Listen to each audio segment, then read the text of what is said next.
ಪ್ರಿಯ ನಿರೀಕ್ಷಕರೇ ನಮಸ್ಕಾರ. ಬೀರ್ಬಲ್ನ ವಿಶೇಷ ಕಾರ್ಯಕ್ರಮಕ್ಕೆ ಆತ್ಮೀಯವಾದ ಸ್ವಾಗತ. ಡೊನಾಲ್ಡ್ ಟ್ರಂಪ್ ಇಡೀ ವಿಶ್ವಕ್ಕೆ ನಾನೇ ದೊಡ್ಡಣ್ಣ, ನನ್ನ ಬಿಟ್ರೆ ಯಾರು ಇಲ್ಲ ಅಂತಿದ್ದ ಇವರನ್ನ ಈಗ ನೋಡ್ತಾ ಇದ್ರೆ ಒಂದು ಹಾಡು ನೆನಪಾಗುತ್ತೆ. ಇಡೀ ಪ್ರಪಂಚ ನನ್ನನ್ನು ನೋಡಿದ್ರೆ ಭಯ ಪಡುತ್ತೆ ಅನ್ನೋ ಹಾಗೆ ಬಿಲ್ಡಪ್ ಕೊಡ್ತಿದ್ದ ದೊಡ್ಡಣ್ಣನ ಮರ್ಯಾದೆ ಇವತ್ತು ಮೂರ್ಖಾಸಿಗೆ ಬೀದಿ ಪಾಲಾಗಿದೆ. ಏನೋ ಇಂಡಿಯಾ ಹಾಗೂ ಪಾಕಿಸ್ತಾನದ ಯುದ್ಧದ ನಡುವೆ ಟ್ರಂಪ್ ಅವ್ರು ಬಂದು ಕ್ರೆಡಿಟ್ ತೆಗೆದುಕೊಳ್ಳೋ ಪ್ರಯತ್ನದಲ್ಲಿದ್ರು. ಅಮೇರಿಕ ತನ್ನನ್ನು ತಾನು ಏನೋ ಅಂದ್ಕೊಂಡಿತ್ತು. ತಾನು ಹೀರೋ ಅಂತ ಪಾಕಿಸ್ತಾನವನ್ನು ತೀರಾ ಅಂಡರ್ ಎಸ್ಟಿಮೇಟ್ ಮಾಡಿಬಿಟ್ಟಿತ್ತು. ನಾವು ದುಡ್ಡು ಕೊಟ್ಟಿದ್ದೀವಲ್ವಾ, ಹೇಳ್ಕೊಟ್ಟಾಗ ಮಾಡುತ್ತೆ ಅಂತ ಅಂದ್ಕೊಂಡಿದ್ರು. ಆದರೆ ಅಮೇರಿಕ ಗೊತ್ತಿಲ್ಲ, ಪಾಕಿಸ್ತಾನದ ಹೊಟ್ಟೆಯಲ್ಲೊಂದು ಹಲ್ಲಿದೆ, ಆ ಹಲ್ಲೆ ಆತಂಕವಾದ ಅನ್ನೋದು. ನಿಧಾನವಾಗಿ ಅದು ಕಚ್ತಾ ಇರುತ್ತೆ. ಮೇಲ್ನೋಟಕ್ಕೆ ನಾವು ಬಡವರು ಅಸಹಾಯಕರು ಅಂತ ತೋರಿಸ್ಕೊಳ್ಳುತ್ತೆ. ಕದನ ವಿರಾಮದ ಹೆಸರು ಹೇಳ್ಕೊಂಡು ವಿಶ್ವಕ್ಕೆ ತಾನೊಬ್ಬ ಶಾಂತಿ ದೂತ ಅಂತ ತೋರಿಸ್ಕೊಂಡು ನೊಬೆಲ್ ಪ್ರೈಸ್ ತೆಗೆದುಕೊಳ್ಳೋ ಕನಸು ಕಾಣ್ತಾ ಇತ್ತು. ಆದರೆ 4 ಗಂಟೆಯಲ್ಲಿ ಪಾಕ್ ಅದನ್ನು ನುಚ್ಚು ನೂರು ಮಾಡಿಬಿಡ್ತು.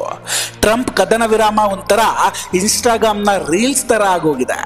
ಹಿಂಗೆ ಬಂದು ಹಂಗೆ ಹೋಯ್ತು. ಇದರಿಂದ ಟ್ರಂಪ್ಗೆ ಅಂತಾರಾಷ್ಟ್ರೀಯ ಮಟ್ಟದಲ್ಲಿ ತೀರಾ ಅವಮಾನ ಆಗಿದೆ. ಇಂಡಿಯಾಗೆ ಗೊತ್ತಿತ್ತು ಪಾಕಿಸ್ತಾನ ನಂಬಿಕೆಗೆ ಅರ್ಹ ಅಲ್ಲ ಅಂತ. ಅದಕ್ಕೆ ಶಾಂತಿಯ ಮಾತುಕತೆಗೆ ಮೊದಲಿಂದಲೂ ಕೂಡ ಭಾರತ ಒಪ್ಕೊಂಡಿರಲಿಲ್ಲ. ಆದರೆ ಟ್ರಂಪ್ ಪಾಕ್ ಪರ ನಿಂತ್ಕೊಂಡು ತನ್ನ ಮರ್ಯಾದೆಯನ್ನು ತಾನೇ ಕಳ್ಕೊಂಡಿದೆ.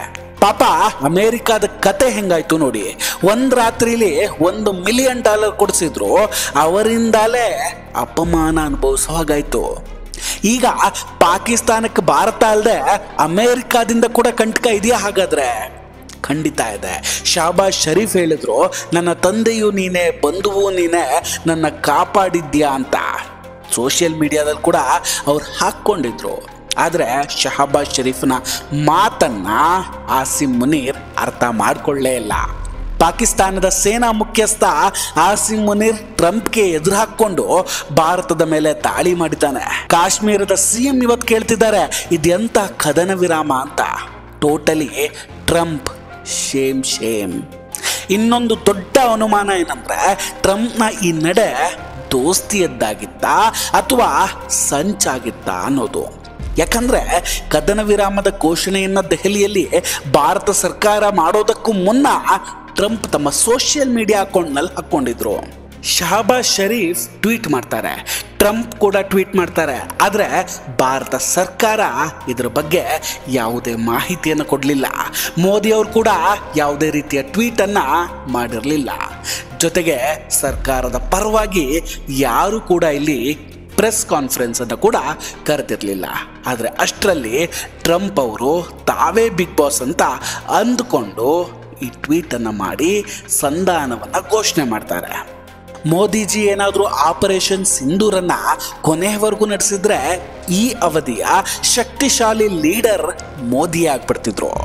ಇಡೀ ವಿಶ್ವದಲ್ಲಿ ಯಾವ ದೇಶವೂ ಕೂಡ ನ್ಯೂಕ್ಲಿಯರ್ ಬಾಂಬ್ ಇರೋ ದೇಶದ ಒಳಗೆ ಹೋಗಿ ಬುದ್ಧಿ ಕಲಿಸಿ ಬಂದಿರಲಿಲ್ಲ. ಆದರೆ ಭಾರತ ಈಗ ಆ ಕೆಲಸ ಮಾಡಿದೆ. ಇದು ದೊಡ್ಡ ಸಾಧನೆ. ಮೋಸ್ಟ್ಲಿ ಈ ವಿಚಾರವನ್ನು ಟ್ರಂಪ್ಗೆ ಸಹಿಸ್ಕೊಳ್ಳೋಕೆ ಆಗಲಿಲ್ಲ ಅನಿಸುತ್ತೆ. ಅದಕ್ಕೆ ಗಡಿಬಿಡಿಯಲ್ಲಿ ಟ್ವೀಟ್ ಮಾಡಿಬಿಟ್ರು, ಸಂಧಾನ ಮಾಡಿಸ್ದೆ ಅಂತ. ಮೋದಿ ಅವರು ಮೌನವಾಗಿದ್ದೇ ಟ್ರಂಪ್ನ ಅಪಮಾನದ ಮಜಾ ತಗೊಂಡ್ರು. ಅಮೇರಿಕ ತನಗಾದ ಅವಮಾನವನ್ನು ಹೇಗೆ ತೀರಿಸ್ಕೊಳ್ಳುತ್ತೆ ನೋಡಬೇಕು. ನಾವು ಅಮೇರಿಕಾಗಿಷ್ಟೇ ಹೇಳೋದು, ನಾವು ಪಾಕ್ ಥರ ನಂಬಿಕೆ ದ್ರೋಹ ಮಾಡೋದಿಲ್ಲ, ಸಹೋದರತ್ವವನ್ನು ಉಳಿಸ್ಕೊಳ್ತೀವಿ. ಅಮೇರಿಕ ಹೇಗೆ ಬಿನ್ ಲಾಡನ್ನನ್ನು ಹೊಡೆದು ಹಾಕಿದ್ರೋ ಹಾಗೆ ನಾವು ಮಾಡ್ತೀವಿ ಅಷ್ಟೇ. ಅಂದರೆ ಆಪರೇಷನ್ ಸಿಂಧೂರ್ 3.0 ಕಮ್ಮಿಂಗ್ ಸೂನ್. ವೀಕ್ಷಕರೇ, ಇದೆಲ್ಲ ಬೆಳವಣಿಗೆಗಳ ಬಗ್ಗೆ ನಿಮ್ಮ ಅಭಿಪ್ರಾಯ ಏನು? ದಯವಿಟ್ಟು ಕಮೆಂಟ್ ಮಾಡಿ ತಿಳಿಸಿ. ವಿಡಿಯೋ ಇಷ್ಟ ಆಗಿದ್ದರೆ ಲೈಕ್ ಮಾಡಿ ಹಾಗೂ ಶೇರ್ ಮಾಡಿ. ಇನ್ನೂ ಕೂಡ ನಮ್ಮ ಬೀರ್ಬಲ್ ಚಾನಲನ್ನು ಸಬ್ಸ್ಕ್ರೈಬ್ ಮಾಡಿಲ್ಲ ಅಂದರೆ ದಯವಿಟ್ಟು ಸಬ್ಸ್ಕ್ರೈಬ್ ಮಾಡಿ ಹಾಗೂ ಬೆಲ್ ಐಕಾನನ್ನು ಕ್ಲಿಕ್ ಮಾಡಿ. ನಮಸ್ಕಾರ, ಟೇಕ್ ಕೇರ್ ಆ್ಯಂಡ್ ಬಾಯ್ ಬಾಯ್. ಮತ್ತೆ ಭೇಟಿಯಾಗೋಣ. ಜೈ ಹಿಂದ್.